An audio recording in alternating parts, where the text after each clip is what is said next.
Hello everyone, मेरा नाम है प्रियांशु तोमर और मैं आप सभी का स्वागत करता हूं हमारे इस यूट्यूब चैनल पर। प्रीवियस क्लास में हम सेट थ्योरी के बारे में पढ़ चुके हैं। अब इस क्लास में हम सेट थ्योरी के काफ़ी इम्पॉर्टेंट सेक्शन जिससे काफ़ी ज़्यादा क्वेश्चंस पूछे जाते हैं उस चीज़ को पढ़ेंगे। So let's get started. Basically Venn diagram की मैं बात कर रहा था, सबसे ज़्यादा क्वेश्चंस वेन डायग्राम से पूछा जाता है सेट थ्योरी में। सो वेन डायग्राम होता क्या है? बेसिकली वेन डायग्राम बेसिकली एक रिप्रेजेंटेशन है। एक डायग्राम से हम रिप्रेजेंट करते हैं। किसको रिप्रेजेंट करते हैं? हम सेट को रिप्रेजेंट करते हैं। हम जो सेट में इंफॉर्मेशन गिवन है उसको हम रिप्रेजेंट करते हैं। जैसे आप यहाँ देख सकते हो, यहाँ पे लिखा है कि एक रेक्टेंगुलर, उसमें आप देख रहे होंगे वहाँ पे ये एक सेट बना हुआ है, इसमें यू लिखा है, एक ऐसा सर्कुलर अंदर बना है। तो इसी को हम बेसिकली डायग्राम्स की मदद से सेट को रिप्रेजेंट करना बोलते हैं। पर ये तो सिर्फ एक सेट के लिए है। अब देखो, जैसे अब इसमें अगर मैं एक सेट मान लिया, इस सर्कल को एक सेट मान लिया और एक यू लिखा है, तो सबसे पहले चीज़ क्या है? यू होता क्या है? तो यू को बोलते हैं हम यूनिवर्सल सेट। Universal set. अब यूनिवर्सल सेट होता क्या चीज़ है? यूनिवर्सल सेट वो सेट होता है जो बेसिकली सब चीज़ को अपने अंदर इंक्लूड कर देता है। जैसे अगर मैं एक एग्जांपल लूँ, अगर मैं कंसिडर कर रहा हूँ एक सेट ऑफ नंबर्स का, एक सेट ऑफ नंबर्स का एग्जांपल ले रहा हूँ, नेचुरल नंबर्स का एग्जांपल ले रहा हूँ मैं, नेचुरल नंबर। तो अब सारे के सारे नेचुरल नंबर किसके अंदर होंगे? बेसिकली रियल नंबर के अंदर होंगे। तो यू इस टाइम पे किसको रिप्रेजेंट करेगा? यू इस टाइम पे रियल नंबर को रिप्रेजेंट करेगा। बेसिकली यूनिवर्सल सेट एक बहुत बड़े सेट को रिप्रेजेंट करता है। ठीक है। अब अगर मैंने ए लिखा और मैंने बोला कि ए एक यूनिवर्सल सेट के अंदर है, तो इसका मतलब हमें ये भी समझ आ जाना चाहिए कि ए जो होगा वो सबसेट होगा किसका? यूनिवर्सल सेट का। ठीक है, ये कुछ चीज़ें हैं जो हमें ध्यान रखनी है। अब ये तो सिर्फ एक ही सेट का रिप्रेजेंटेशन था यूनिवर्सल सेट के कंपैरिजन में। अगर मान लो मुझे दो सेट को रिप्रेजेंट करना है यूनिवर्सल सेट में, तो कैसे रिप्रेजेंट करूँगा मैं? बेसिकली कुछ इस तरह से, ये सेट एक सेट ए है, एक सेट बी है, ए सेट है, ये बी सेट है, मैंने इसको रिप्रेजेंट कर दिया और ये एक यूनिवर्सल सेट हो गया। मान लो अगर तीन सेट्स को रिप्रेजेंट करना है तो ऐसे रिप्रेजेंट कर दिया। ठीक है, ज़रूरी नहीं कि ऐसे ही रिप्रेजेंट करना है, लेकिन एक जस्ट एक स्टैंडर्ड फॉर्मेशन है। वो हम आगे देखेंगे कि किस केस में कैसे रिप्रेजेंट किया जाता है और क्या चीज़ क्या डिनोट करती है। ठीक है, तो अभी मेन पर्सपेक्टिव, मेरा आइडिया जो था वो आपको वेन डायग्राम बताना था कि वेन डायग्राम होता क्या है। तो आगे operations on set. Basically operation, maths की लैंग्वेज में ऑपरेशन का मतलब होता है मल्टीप्लिकेशन डिवीजन। ठीक है, हम ऑपरेशन वो वाला ऑपरेशन नहीं जो ऑपरेशन थिएटर में किया जाता है, जो डॉक्टर्स करते हैं।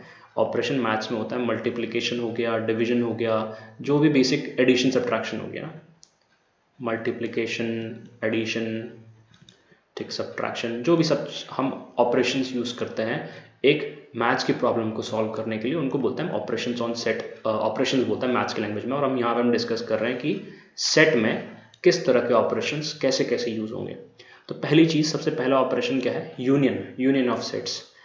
तो बेसिकली यूनियन का मतलब आप थोड़ा आइडिया लगा सकते होंगे। यूनियन से पता चलता है कि किसी चीज़ का जोड़ हो रहा है, किसी चीज़ का मिलन हो रहा है, मिल रही है कुछ चीज़ें। तो जब दो सेट्स का यूनियन होता है तो उस चीज़ को हम यूनियन ऑफ सेट्स बोलते हैं। यूनियन का सिंबल यू होता है, ऐसे, इसको यूनियन बोलते हैं। अगर मान लो मुझे लिखना है ए यूनियन बी, तो मैं ऐसे लिखूंगा ए यूनियन बी, इस तरह से इसको लिखा जाएगा। इस तरह से ये जो नीचे रेक्टेंगुलर स्पेस है वाइट में, इसमें आपको एक बार इसका डायग्राम से भी कैसा रिप्रेजेंटेशन होता है वो भी मैं आपको बता दूंगा। अब इंटरसेक्शन का रिप्रेजेंटेशन कैसा होता है? इंटरसेक्शन जस्ट उल्टा होता है यू का, इस तरह से। तो इसका मतलब होता है इंटरसेक्शन, इसको लिखा जाता है ए इंटरसेक्शन बी। अगर मैं ऐसा लिखा हो तो मैं इसको इस तरह से पढ़ूंगा कि ए इंटरसेक्शन बी, और अगर मैंने बोला ए यूनियन बी तो इसका मतलब ए यू बी, इस तरह से लिखा जाएगा। अब इसका एक बार रिप्रेजेंटेशन देखना ज़रूरी है कि वेन डायग्राम में इसको रिप्रेजेंट कैसे करते हैं। जैसे मान लो अगर मेरे पास दो सेट हैं, एक सेट ये है और एक सेट ये है। अब इसको मैंने रिप्रेजेंट कर दिया है ऐसे वेन डायग्राम में। ये है ए सेट मेरा और ये है बी। तो अगर मैंने बोला ए यूनियन बी, और ये यूनिवर्सल सेट होगा। अगर मैंने बोला ए यूनियन बी तो इसका मतलब मैं इस कंप्लीट की बात कर रहा हूँ, इस वाले कंप्लीट सेक्शन की। ये इन दोनों को मिला के जो पूरा सेट बनेगा उस चीज़ की बात कर रहा हूँ मैं। ठीक है, आई होप आप समझ चुके होंगे कि मैं किस चीज़ की बात कर रहा हूँ, जो यूनियन से अलग। अब देखो यूनियन तो ये पूरा रेक्टेंगुलर स्पेस जो है अंदर मैंने बनाया वो यूनियन है। अब मैं अगर उसमें से ये जो ये ग्रीन कलर में जो ये मैंने इसको शेड कर दिया है वो वाला पोर्शन है ए यूनियन बी का। अब ए इंटरसेक्शन बी का कौन सा पोर्शन होगा? अब सोचो, यूनियन का मतलब क्या है कि जहाँ पे सारी चीज़ें मिक्स्ड है, सारी चीज़ों को मैंने एक साथ ले लिया है। और अगर मैंने वही बोला कि इंटरसेक्शन का मतलब क्या है, ऐसी चीज़ जो इन दोनों में कॉमन है। अब ए सेट ये है और बी सेट ये है, ए और बी। अब इन दोनों में कौन सा वाला एरिया कॉमन है? आप लोग फिगर कर पा रहे होंगे, आप लोग समझ पा रहे होंगे, ये वाला एरिया कॉमन है, ये वाला एरिया कॉमन है। आई बात समझ आ रही होगी। तो इस वाले पोर्शन को हम बोलेंगे ए यूनियन बी, इस वाले को बोलेंगे हम ए इंटरसेक्शन बी। और जब हम इसको एक एज अ होल ले लेंगे, इसको पूरा ले लेंगे, इसको और ये बीच वाले पोर्शन को, तब हम इसको बोलेंगे ए यूनियन बी।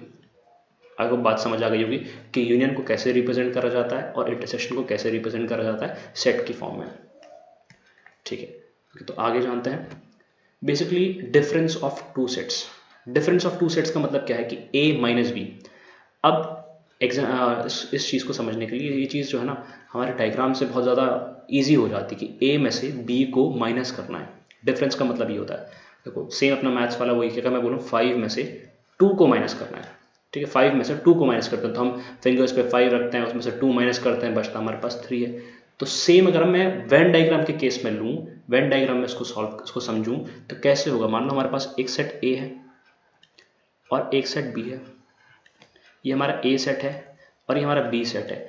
अगर मैं ए में से बी को माइनस कर दूँ तो मेरे पास कौन सा पोर्शन बचेगा? देखो बी का कौन सा वाला पोर्शन है, बी के पोर्शन को एक बार हम ब्लू से शेड करते हैं।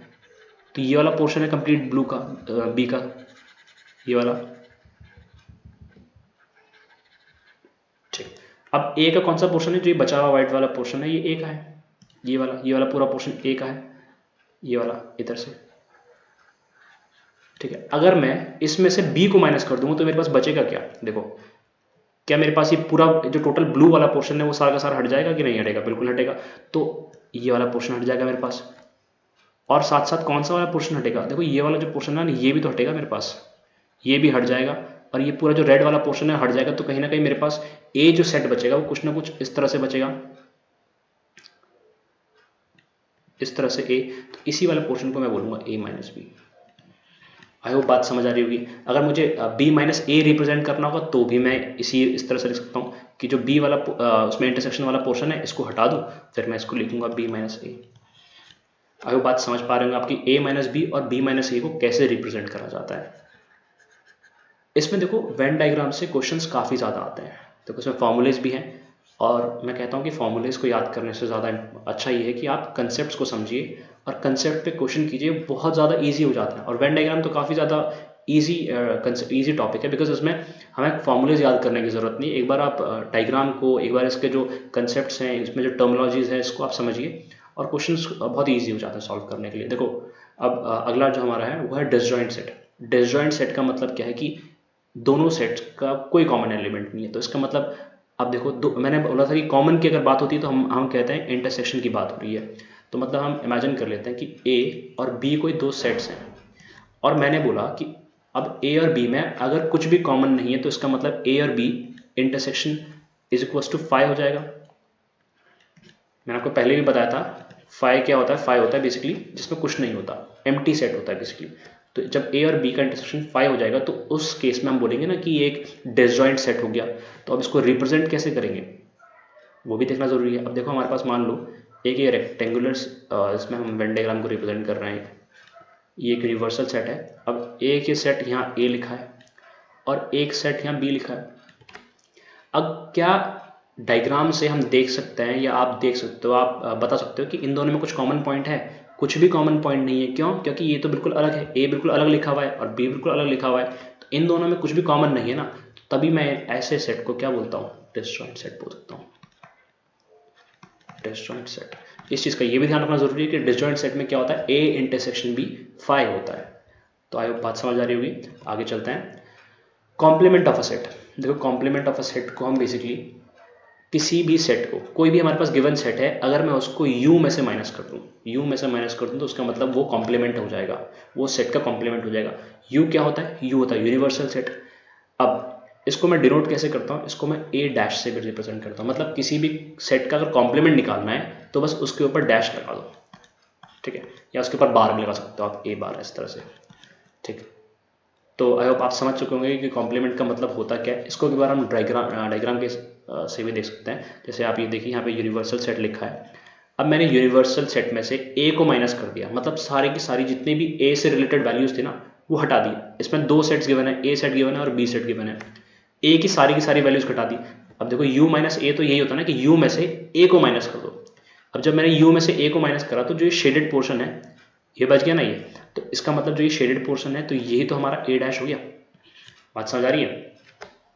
अब ये कुछ इंपॉर्टेंट टर्मिनोलॉजीज है, कुछ पॉइंट्स है जिसमें आप देख सकते हो बहुत इंपॉर्टेंट जो है ये a डैश का होल डैश, a डैश का whole dash equals to a आता है। तो मतलब अगर मैं a डैश निकाला, मैंने a डैश हमने देखा भी, हमने ऊपर वाले वेन डायग्राम में देखा कि a डैश क्या निकला मेरे पास, जो ये शेडेड पोर्शन है। अब मुझे बताओ अगर मैं इसका भी होल डैश निकाल लूँ तो मेरे पास क्या बच जाएगा? दोबारा से मेरे पास वही आ जाएगा, a वाला पोर्शन आ जाएगा। तो a डैश का होल डैश क्या होता है? a होता है। तो ये चीज़ आपको ज़्यादा ध्यान में रखनी है और ज़्यादा चीज़ें इसमें नहीं है इतना कि जो मैं आपको बताऊँ और आपको बताने की ज़रूरत है, क्योंकि ये बहुत क्लियर चीज़ें हैं। आगे बढ़ते हैं। Laws of algebra of sets, basically कि क्या क्या लॉज जो हैं एल्जेब्रा के, जो हमारे बेसिकली बेसिक एल्जेब्रा है जो मैथ्स में करते हैं, वो एप्लीकेबल होते हैं सेट्स में। तो आइडमपोटेंट, देखो इसमें ना पहली चीज़, इसमें नाम याद रखने की ज़रूरत नहीं कि आइडमपोटेंट लॉ है, आइडेंटिटी लॉ है, कम्यूटेटिव लॉ है, एसोसिएटिव लॉ है, जो हम करते आ रहे थे पहले अपने स्कूल टाइम में, प्लस माइनस वही सब चीज़ें हैं। अब इसको एक बार डायग्राम की मदद से समझ लेते हैं, ठीक है। जैसे कि अगर मैं बोलूं कि मैं एक सेट का यूनियन करा रहा हूं उसी सेट से, ठीक है, इसको ना एक बार नंबर के हेल्प से भी समझ लेते हैं। अगर मान लो हमारे पास एक ए सेट है, उसका ना 1 2 3 उसमें एलिमेंट्स हैं, और मैंने बोला कि मैं ए की यूनियन करा रहा हूँ ए से, तो मेरे पास क्या आ जाएगा अल्टीमेटली? तो मेरे पास 1 2 3 ही तो आ जाएगा। क्यों? यही जो आएगा, और कुछ तो नहीं आएगा। अगर और कुछ आ रहा है तो आप इसका मतलब आप गलत कर रहे हो, ठीक है। अगर आप ऐसा सोच रहे हो कि इसका मतलब ये 1 2 3 और ये 1 2 3 ये आ जाएगा, तो इसका मतलब आप गलत कर रहे हो। क्यों? क्योंकि मैंने आपको पहली वीडियो में भी बताया था कि सेट के अंदर जो एलिमेंट्स होते हैं ना वो रिपीट नहीं होते, सेम एलिमेंट्स रिपीट नहीं होते। अगर अलग एलिमेंट्स है तो वो लिखे जाएंगे, लेकिन सेम एलिमेंट्स को रिपीट नहीं करेंगे। मैंने 1 2 3 लिखा तो वो एक ही बार 1 2 3 आएगा, दोबारा आप उसको 1 2 3 को नहीं लिखिएगा, ठीक। अब कहीं ना कहीं यार मेरे पास ये तो दोबारा वही आ गया, ए यूनियन ए, मेरे पास दोबारा ए आ गया। तो ये एक बहुत नॉर्मल सी चीज़ है जो अब मैं चाहता हूँ कि आप जो आइडेंटिटी, ये बेसिकली जितने भी सारे प्रॉपर्टीज़ लिखे ना, आइडेंटिटी लॉज है, कम्यूटेटिव लॉज है, या एक बार खुद कीजिए। एक बार एक सेट को ए बेसिकली 1 2 3 लीजिए, और एक बार बी को 4 5 6 लीजिए, ठीक है। और फिर उसके साथ आप इन सारे के सारे प्रॉपर्टीज़ को सॉल्व कीजिए, और देखिए आपको बिल्कुल यही जो हमारे पास इसमें जो इसके रिजल्ट्स गिवन है ना, जैसे ए यूनियन ए होता है, ए इंटरसेक्शन ए होता है, आपको यही मिलेंगे, ठीक है। दो इसमें कुछ इतना ज़्यादा पेन लेने की ज़रूरत नहीं है, बिकॉज ये नॉर्मली आप समझ सकते हो। पर अगर आप करना चाहते हो तो आप इस तरह से कर सकते हो, ए सेट को 1 2 3 लेके और बी सेट को 4 5 6 लेके, कुछ भी लेके सॉल्व कर सकते हो, ठीक। सबसे ज़्यादा इंपॉर्टेंट चीज़ जो है ना इसमें वो है डी मॉर्गन्स लॉ। ये काफ़ी ज़्यादा इंपॉर्टेंट है, ये काफ़ी बार बेसिकली इसका एप्लीकेशन बहुत ज़्यादा है। इनका एप्लीकेशन मैं कहूँगा, इनका एप्लीकेशन ना के बराबर क्वेश्चंस में, ये यूज़ ही नहीं होती, बहुत कम यूज़ होती है, लेकिन डी मॉर्गन्स लॉ क्वेश्चन में बहुत बार यूज़ होता है, बहुत बार इस पर डायरेक्ट क्वेश्चन भी आते हैं। तो इस चीज़ को आप ध्यान रखिएगा कि ए यूनियन बी का होल डैश होता है ए डैश इंटरसेक्शन बी डैश के इक्वल, ठीक है। ये जो डैश लिखा है इसका मतलब कॉम्प्लीमेंट है, तो ए यूनियन बी का कॉम्प्लीमेंट होता है A complement intersection B complement के इक्वल, और सेम वही कि ए इंटरसेक्शन बी का कॉम्प्लीमेंट होता है A complement union B complement. तो इन प्रॉपर्टीज़ को, डी मॉर्गन्स लॉ की प्रॉपर्टीज़ को आप बेसिकली उसको याद ज़रूर कर सकते हो, क्योंकि ये बहुत ज़्यादा इंपॉर्टेंट होती है। अगर आपको प्रूव भी करना है तो आप ऐसे ही प्रूव कर सकते हो उसको, जैसे मैंने आपको बताया, आप ए सेट को कुछ भी ले लो, 1 2 3 ले लो, और बी में भी कुछ 4 5 6 ले लो, और फिर आप इन सबको बेसिकली सॉल्व कीजिए, तो आपके पास सारे के सारे यही वैल्यूज आ जाएंगे, यही रिजल्ट्स आ जाएंगे। तो आगे बढ़ते हैं। वेन डायग्राम के क्वेश्चंस को सॉल्व करने के लिए ना ये कुछ फॉर्मूलेज हैं, बहुत इंपॉर्टेंट फॉर्मूलेज हैं, क्योंकि इससे डायरेक्ट रिजल्ट्स आते हैं। पर जैसे मैंने आपको बोला था ना शुरू में कि फॉर्मूले से नहीं करेंगे हम इनको, कि हम कंसेप्ट समझेंगे और कंसेप्ट्स के हेल्प से हम इन सारे क्वेश्चंस को सॉल्व करेंगे, फॉर्मूलेस की ज़रूरत ही नहीं पड़ेगी। ठीक है, अगर आप चाहते ही हो कि आपको फॉर्मूला याद करना ही करना है तो आप एक ये वाला फॉर्मूला ये याद कर लीजिए, फर्स्ट वाला, n of A union B is equals to n of A plus n of B minus n of A intersection B. हालांकि ये भी याद करने की ज़रूरत नहीं है, बिकॉज ये हम वेन डायग्राम की हेल्प से बिना फॉर्मूले के करेंगे। तो मुझे नहीं लगता कि कुछ भी फॉर्मूलेज याद करने की ज़रूरत है, लेकिन अगर आप चाहते हो तो आपकी सहूलियत के लिए मैंने ये इस स्लाइड में डाल दिया था। अच्छा, आप देख सकते हो इसमें ना कि यहाँ पे एन लिखा हुआ है बार बार, हर चीज़ में ये एन लिखा हुआ है, हर ऑब्जर्वेशन में। तो एन होता क्या है, एन है क्या चीज़, कुछ ना कुछ मतलब तो होगा इसका। तो एन का मतलब होता है कार्डिनैलिटी। अब कार्डिनैलिटी क्या होता है, cardinality of a set, basically cardinality of a set को रिप्रेजेंट करते हैं एन से, स्मॉल एन से, ये बड़ा एन लिख दिया गलती से, लेकिन ये स्मॉल एन होना चाहिए था। तो स्मॉल एन से रिप्रेजेंट करा जाता है। कार्डिनैलिटी का मतलब होता है नंबर। ठीक है, उस सेट में या उस पर्टिकुलर सेट में कितना एसोसिएटेड डेटा है, उस या क्या नंबर है उससे रिलेटेड, उसको डिनोट करते हैं बेसिकली कार्डिनैलिटी। तो जैसे अगर मान लो मैंने बोला कि एक सेट ए है और उसमें 1 2 4 6 उसमें ये एलिमेंट्स है, तो अगर मेरे से पूछा जाए कि ए सेट की कार्डिनैलिटी क्या है तो मैं एन ऑफ ए क्या बताऊंगा। देखो इसमें 1 2 3 4 एलिमेंट्स है ना, तो मैं लिखूंगा n of A is equal to 4। इसका मतलब होता है कार्डिनैलिटी क्या है एक सेट की। तो आई होप बात समझ आ गई होगी। आगे चलते हैं। अब जितने भी कंसेप्ट थे ना वो हम कर चुके हैं। ठीक है, कुछ पास्ट ईयर्स के क्वेश्चन है मैं आपको दिखाना चाहता हूँ, और साथ साथ हम एक डेडिकेटेड वीडियो लाएंगे। बेसिकली अगली वीडियो जो होगी हमारी, अगली या एक और प्लेलिस्ट बनाएंगे जिसमें हम सिर्फ और सिर्फ पास्ट ईयर्स के क्वेश्चंस कराएंगे, हर चैप्टर वाइज क्वेश्चंस कराएंगे। ठीक है, तो उसमें हम क्वेश्चंस लेंगे, लेकिन मैं आप लोग को दिखाना चाहता हूँ कि क्वेश्चंस किस तरह से आते हैं पास्ट ईयर्स में, किस तरह से क्वेश्चन आप पूछे गए थे सेट में। देखो पहला क्वेश्चन अगर आप ये देख रहे हो ना, तो ये बहुत देखते ही मैं आपको बताया था उस टाइम पे कि फाई एक नल सेट है, और फाई किसको रिप्रेजेंट करता है, ये एनडी की 2011 सेकंड में। लेकिन ये हालांकि बहुत, ये समझो कि अभी 2022 चल रहा है और ये लगभग 10 साल पुरानी बात है, लेकिन बात यह है कि क्वेश्चन आया है। क्वेश्चन आया है तो ये कहीं ना कहीं इंपॉर्टेंस तो है ना, इसकी इंपॉर्टेंस होती है। अब मुझे बताइएगा कि इसका आंसर क्या है। 2 मिनट के लिए पॉज कीजिए और सोचिए इसका आंसर क्या हो सकता है। हालांकि मैं आपको बता दूंगा। देखो फाई क्या होता है, फाई एक नल सेट होता है। अगर आपने मेरी पुरानी वीडियो देखी तो मैंने उसमें आपको बताया था कि फाई जो है नल सेट होता है, और उसको रिप्रेजेंट कैसे किया जाता है। फाई को बेसिकली हम खाली ब्रैकेट से लिखते हैं या ऐसे लिख देते हैं फाई। ठीक है, उसी केस में हम बोलेंगे कि यार ये एक नल सेट है। अदरवाइज अगर मैंने फाइव के अंदर बेसिकली इन कर्ली ब्रैकेट्स के अंदर कुछ लिख दिया तो उसका मतलब एक एलिमेंट है उसमें। अब अगर उसमें एक एलिमेंट है तो उसका मतलब वो एम्प्टी सेट नहीं है, उसका मतलब वो नल सेट नहीं है, तो इसका मतलब बी ऑप्शन नहीं होगा। ठीक है, इसका मतलब सी ऑप्शन भी नहीं होगा, क्योंकि देखो ना कर्ली ब्रेसेस के अंदर भी इन्होंने कुछ ना कुछ लिखा है। ठीक है, इसका मतलब ए ऑप्शन जो है, फाइव का मतलब जीरो नहीं है, फाइव का मतलब उसमें एलिमेंट्स ही नहीं है। तो कहीं ना कहीं उसका अगर मैं रिप्रेजेंटेशन देखूं तो मैंने आपको बताया था कि फाइव का रिप्रेजेंटेशन कैसा होता है। जो ऑप्शन डी है वो बिल्कुल सही डिनोट करता है कि फाइव को मैं एम्प्टी कर्ली ब्रेसेस की तरह रिप्रेजेंट करूंगा। एक बहुत छोटा सा क्वेश्चन, बहुत इजी क्वेश्चन, ये हमारी एनसीईआरटी क्वेश्चन है। मेरा मोटिव इस क्वेश्चन का कराने को ये है कि आप लोग को बताना कि ये क्वेश्चन कंसेप्ट से भी हो सकता है और ये क्वेश्चन वेन डायग्राम की हेल्प से भी हो सकता है। हालांकि जो हमारी, मैंने बताया जैसे मैंने आपको बोला था कि हम जो वीडियोज़ होंगी हमारी पास्ट ईयर्स की, उसमें हम अच्छे अच्छे क्वेश्चन लेंगे।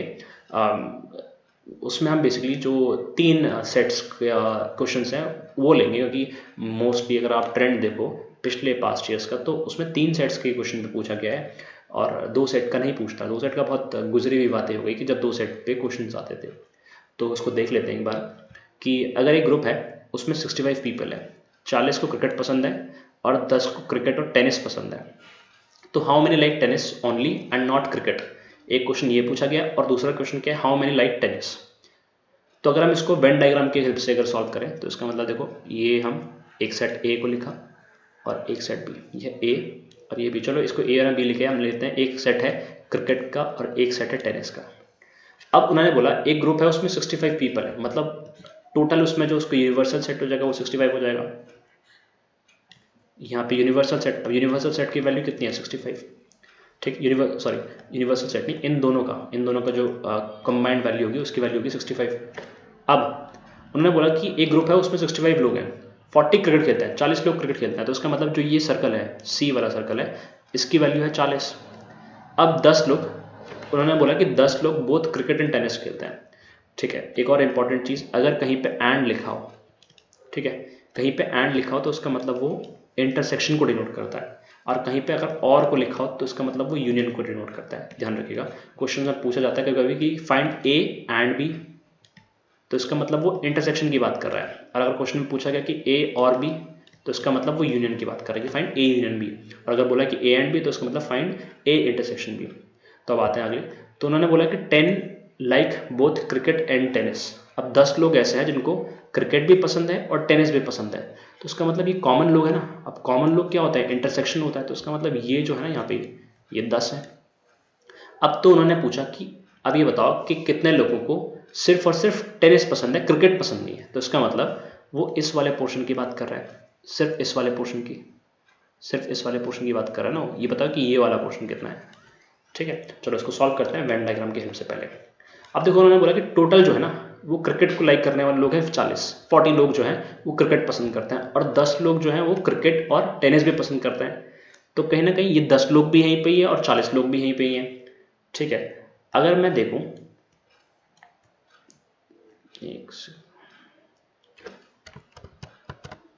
ठीक है,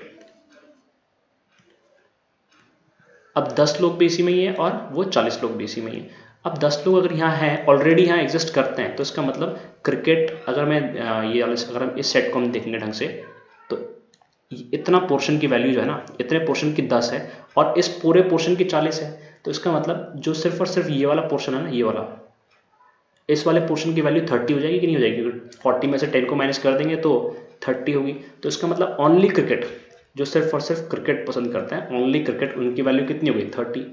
अब हमें पूछिए, लेकिन क्वेश्चन में हमें पूछा कि ओनली टेनिस की वैल्यू पूछी है। अब देखो 30 लोग सिर्फ और सिर्फ क्रिकेट पसंद करते हैं और 10 लोग जो है क्रिकेट भी पसंद करते हैं और टेनिस भी पसंद करते हैं, और हमें बोला गया कि टोटल जो है वो 65 लोग हैं जो क्रिकेट भी खेलते हैं, टेनिस भी खेलते हैं और दोनों खेलते हैं। तो इसका मतलब 30 + 10, 65, 30 + 10 कितना होगा, 40 हो गया। अब ये होगी इन दोनों, इन पूरे सर्कल की वैल्यू, अगर मुझे टेनिस की वैल्यू निकालनी है तो कहीं ना कहीं मुझे 65 में से माइनस करना पड़ेगा ना इसको, 65 - 40। देखो दोबारा से बताता हूँ, अगर हमें बोला गया कि सर्कल जो है, मतलब क्रिकेट जो है 40 लोग पसंद करते हैं और क्रिकेट और टेनिस जो है 10 लोग पसंद करते हैं, तो मुझे सिर्फ और सिर्फ क्रिकेट वाली, सिर्फ और सिर्फ इस वाले पोर्शन की वैल्यू अगर निकालनी है तो वो कैसे निकलेगी, ये जो ये इंटरसेक्शन वाला पोर्शन है इसको माइनस करना पड़ेगा 40 में से, तब जाके मेरे पास 30 आया। इतनी बात समझ आ गई। आगे अगर मुझे इस वाले पोर्शन की वैल्यू निकालनी है जो सिर्फ और सिर्फ टेनिस को पसंद करते हैं, तो वो कैसे निकलेगी, 30 + 10 माइनस बेसिकली इन दोनों के सम को मुझे 65 में से माइनस करना पड़ेगा। क्यों माइनस करना पड़ेगा 65 में से, बिकॉज ये एक ग्रुप है ना, एक ग्रुप का पार्ट है जो टोटल 65 लोग हैं। तो 65 में से जब मैं 40 माइनस करूंगा तो मेरे पास कितना वैल्यू आएगा, 25 आएगा। तो अब मैं यहाँ से बोल सकता हूँ कि यार जो सिर्फ और सिर्फ टेनिस पसंद करते हैं वो है 25 लोग। ठीक, पहले वाले का हमारे पास आंसर आ गया। अब क्वेश्चन में ये भी तो पूछा ना आपको कि how many like tennis, tennis मतलब बेसिकली टेनिस किन किन लोगों को पसंद है, तो 10 लोग तो ये है ना, 10 लोग तो ये भी है जो टेनिस भी पसंद करते हैं और क्रिकेट भी पसंद करता है, तो इन दोनों को मैं इंक्लूड कर दूंगा ना इसमें। तो 25 + 10 वो कितना हो गया, 35। तो अब इस वाले पोर्शन का हमारे पास आंसर आ गया 35। पहले वाले पोर्शन का आंसर क्या होगा हमारे पास, 25, क्योंकि पहले वाले पोर्शन में क्या पूछा गया है, पहले वाले पोर्शन में पूछा गया है कि सिर्फ और सिर्फ tennis, only tennis, only tennis कितने होंगे, 25।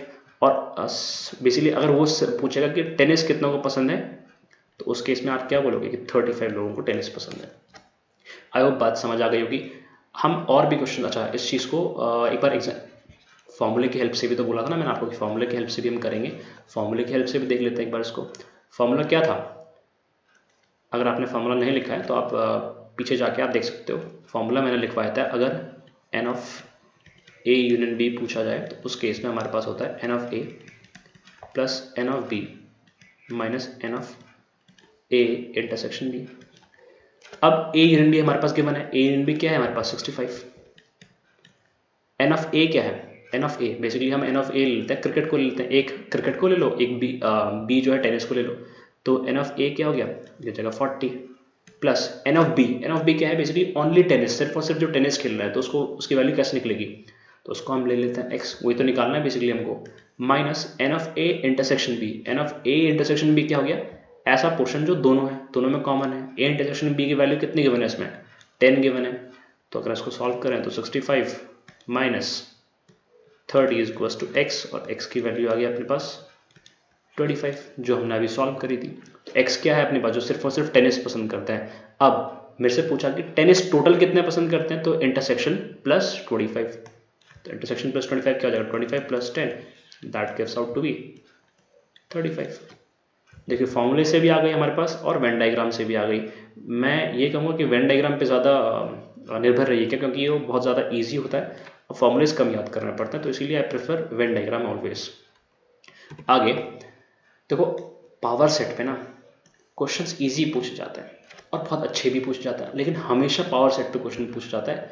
ये एनडीए 2019 का क्वेश्चन है, पावर सेट का क्वेश्चन है, पूछा गया। मैंने लास्ट वीडियो में भी आपको बताया था कि पावर सेट, किसी भी सेट का पावर सेट कैसे निकाला जाता है, लास्ट वीडियो में बताया था। अगर नहीं देखा तो प्लीज़ जाकर देखिएगा। और यहाँ पे मैं इसका आंसर बता दूंगा कमेंट सेक्शन में, लेकिन मैं चाहता हूँ कि आप लोग पहले ट्राई करो इस चीज़ को कि इसका आंसर आया कैसे। मैं इसका आंसर कमेंट सेक्शन में बता रहा हूँ, और इस आंसर को मैं बेसिकली, इस क्वेश्चन के आंसर को मैं अगली वीडियो में बताऊँगा। सबसे पहले हम इसी से शुरू करेंगे।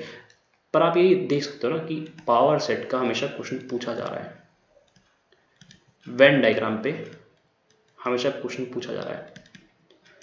तो कहीं ना कहीं यार ये बहुत ज़्यादा इंपॉर्टेंट सेक्शन है सेट थ्योरी के। सेट थ्योरी में आपको पावर सेट और वेन डायग्राम पे क्वेश्चन पूछा जा रहा है हमेशा, और बहुत अच्छे अच्छे क्वेश्चन पूछे जा रहे हैं। और ऐसा नहीं कि बहुत अच्छे अच्छे, ये देखो ये क्वेश्चन बहुत, मैं कहूँगा कि एक बहुत अच्छा क्वेश्चन था। इस क्वेश्चन को अच्छा इसके ऑप्शंस बनाते हैं, क्योंकि इसके ऑप्शन बहुत कॉम्प्लिकेट करके लिखते हैं, अदरवाइज इस क्वेश्चन में कुछ है नहीं। वरना क्वेश्चन ये भी पूछे गए कि अगर ए में 1 2 3 4 5 ये सेट है, तो बताओ कि पावर सेट ऑफ ए क्या हो जाएगा, पावर सेट ऑफ ए क्या हो जाएगा, वो आप कर सकते हो 2 की पावर 5।